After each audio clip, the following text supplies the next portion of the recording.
어, 저는 8장 1절부터 15절까지의 본문을 통하여서 하나님의 나라라는 제목을 정해 봅니다. 1절 다시 한번 읽겠습니다. 그 후에 예수께서 각성과 마을에 두루 다니시며 하나님의 나라를 선포하시며 그 복음을 전하실세 12 제자가 함께 하였고. 아멘. 하나님의 나라를 선포하시며 그랬습니다. 누가복음의 저자 누가에 의하면 예수님은 하나님의 나라에 마음을 두셨습니다. 그리고 하나님의 나라를 위하여서 그렇게 각 성과 마을에 두루 다니셨다라는 것을 알 수 있습니다. 오늘 본문은 하나님의 나라에 대한 특징 몇 가지를 가르쳐주고 있습니다. 그 가운데 첫째는 특별한 의미의 속인주의죠. 속지주의, 속인주의 그렇게 말들을 하지 않습니까? 그런데 철저한 하나님의 나라는 속인주의라는 것을 알 수 있습니다. 예수님 중심이라는 것이죠. 예수님의 피보혈로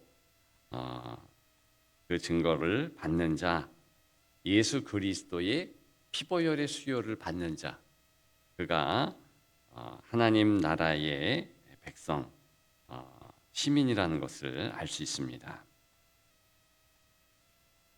그렇기 때문에 2절에 보면 희한한 사람들의 모습이 나오고 있지요. 다 같이 읽습니다. 또한 악귀를 쫓아내심과 병고침을 받은 어떤 여자들 곧 7 귀신이 나간 자 막달라인이라 하는 마리아와 헤롯의 청지기 요나단과 수산나와 다른 여러 여자가 함께하여 자기들의 소유로 그들을 섬기더라. 아멘. 여자들이 함께했다라는 것이 우리 문화나 또 교회의 전통을 볼 때 당연하게 느껴집니다. 초대교회에도 여성들이 가득했고 여성들 중심으로 이루어지는 그러한 일들이 많았죠. 또 교회는 여전도회도 중요하지 않습니까? 근데 이게 원래 그런 것은 아닙니다. 지금도 이스라엘에 가면 이 남성과 여성의 차이가 분명합니다. 유대 회당만 가봐도 남성이 앉을 수 있는 자리가 있는 반면에 여성이 절대로 갈 수 없는 자리가 따로 있어요. 차별이 분명합니다. 그런데 오늘 예수님의 공동체 하나님 나라는 다르다는 거죠. 여성들이 함께해요. 자, 그런데 그 여성들조차도 서로가 좀 찜찜하다라는 마음을 가질 수 있습니다. 2절에 보니까 악귀를 쫓아내신과 병고침을 받은 어떤 여자들 곧 7 귀신이 나간 자 막달라인이라 하는 마리아. 막달라 마리아라는 여인 한 사람만 보더라도 과거가 있습니다. 귀신 들렸어요. 여러분 그 귀신 들린 분들이랑 같이 신앙생활 해본 적 있으십니까? 되게 찜찜해요. 제 학생 때 우리 학생 모임 가운데서 이렇게 좀 은근히 초점을 받을 수밖에 없는 그런 가정사가 있는 아이가 있었습니다. 저보다는 후배였는데 여자 후배였죠. 참 예쁘고 그리고 잘 따르고 그런데 그 오빠가 우리보다 한 5-6살이 더 많았었는데 진짜 불에도 넘어지고 물에도 넘어지고 그래서 온 성도들이요 항상 기도했고 생각이 납니다. 그 담임 목사님이 함께 가서 축사하고 계속 기도했어요. 그래서 감사하게도 이제 평범한 그런 삶을 찾았고 그렇게 해서 기쁨으로 이제 신앙생활 하는데 그 오빠의 그 모습, 그것을 목도한 저 같은 학생들은요, 괜히 찜찜한 거예요. 근데 어른들도 그랬으리라 봅니다. 그러니까 그 가정이 좀 있으면 힘든 거예요. 같은 여인이라 할지라도 그런 과거사가 있다 그러면 왠지 모르게 위축이 되고요, 찜찜합니다. 근데 하나님 나라는 그런 사람도 있다는 것입니다. 게다가요, 여성 가운데 3절에 보니까 헤롯의 청지기 구사의 아내 요한나 그랬습니다. 이 요한나는요, 굉장히 유명한 가문 출신이고, 그리고 헤롯이라는 사람은 헤롯 대왕을 얘기하는 겁니다.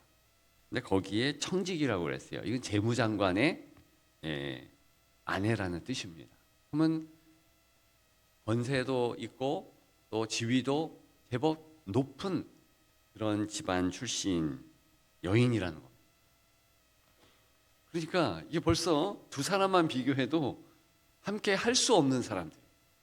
도저히 이게 맥을 함께 한다? 그럴 수 없죠.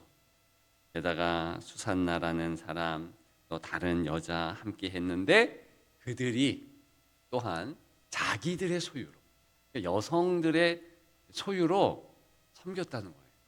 부유한 사람은 부유한 사람대로, 돈이 없는 자는 돈이 없는 대로 그렇게 해서 예수님을 섬겼고, 중요한 것은 예수님도 돈이 많으시잖아요.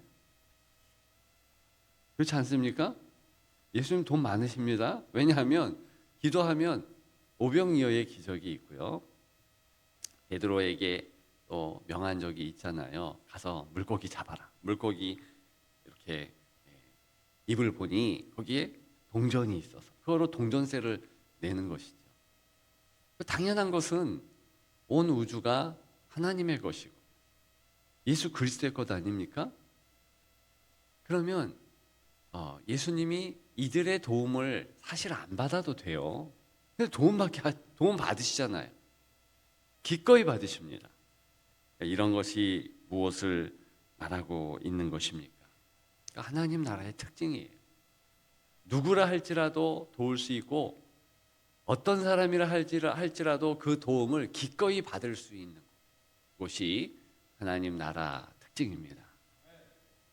죄인들의 모임이라는 것이고 죄인들의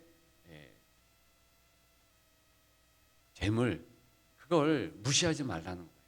하나님께서 거룩하게 할 수 있다는 것입니다.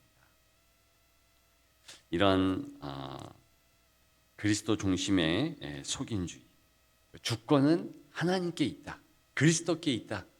그리스도의 피보혈이 수혈되면 다 하나님의 백성이고 차별이 없다.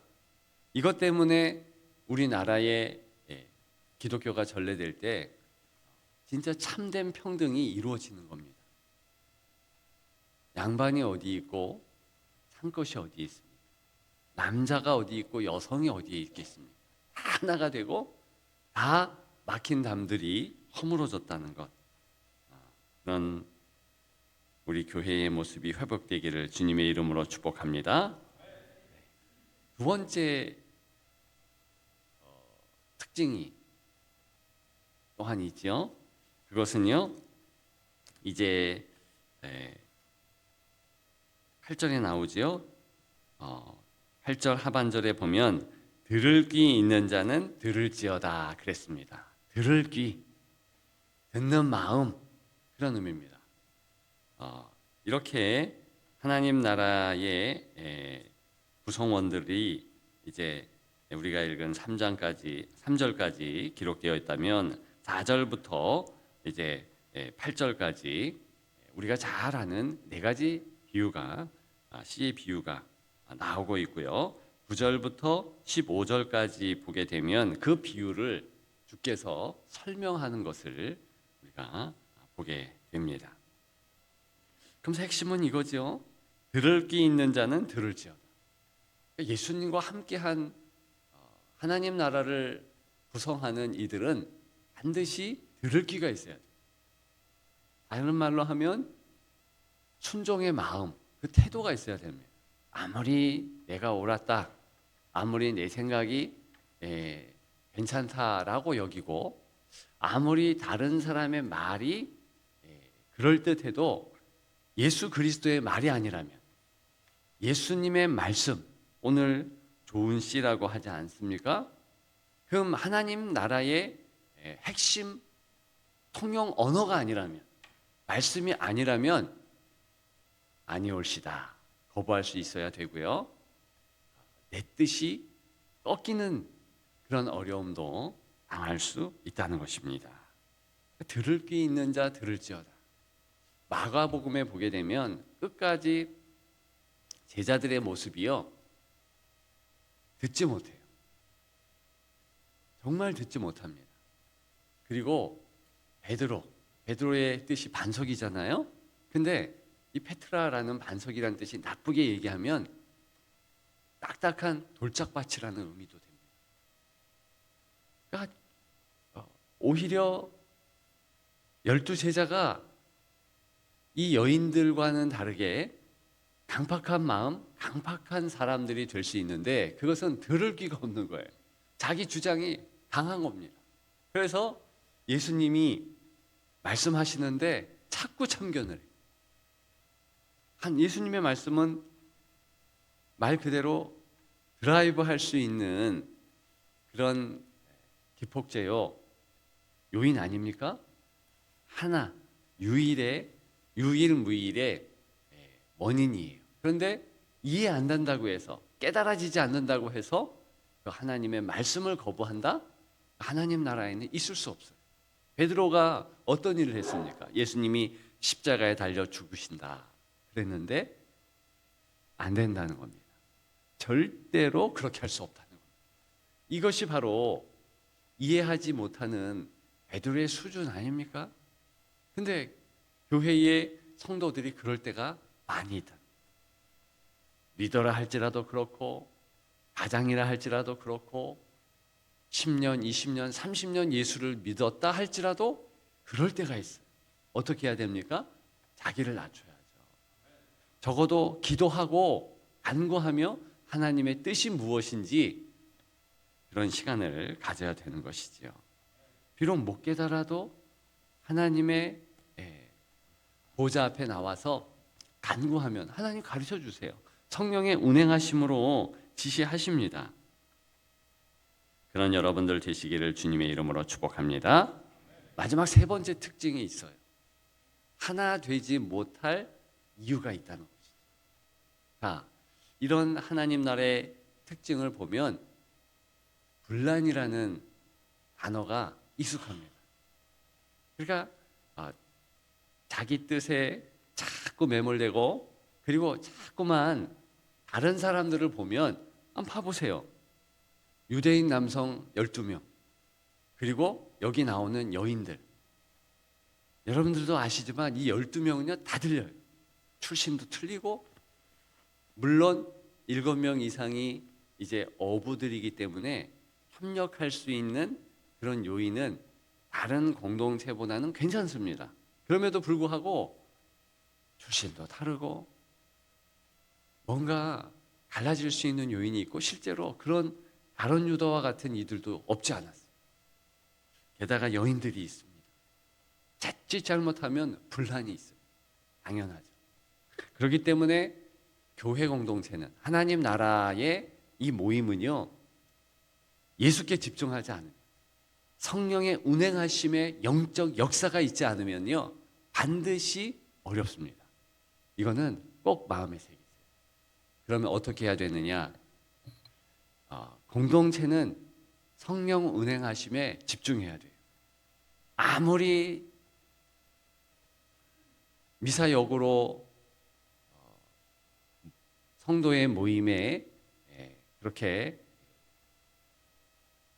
한다 할지라도 성도 모임은요 기도가 있어야 돼요. 말씀 나눔이 있어야 돼요. 찬양이 있어야 돼요. 왜 그렇습니까? 성령 운행하심 때문에 그렇습니다. 오늘이 3월 1일인데 우리가 다시 한번 0점을 맞추고 우리 스스로를 이렇게 재조정하십시다. 어떻게 해요? 예수 이름, 그리고 성령의 충만하심, 그리고 여러분, 예배가 중요합니다. 어떤 모임, 어떤 단체를 할지라도 예수 이름으로 모인 곳에 예수님의 영광을 돌리는 예배가 중요하지. 아니, 예배 외에 다른 모임이 우선이 되면 어떻게 하겠습니까? 여러분들이 오후 예배를 만드셨고 오후 예배가 중요하다, 공동체가 합의를 했다면 누구를 할지라도 예배 드려야 되는 겁니다. 다른 곳에 다른 모임으로 모이면 안 되는 거예요.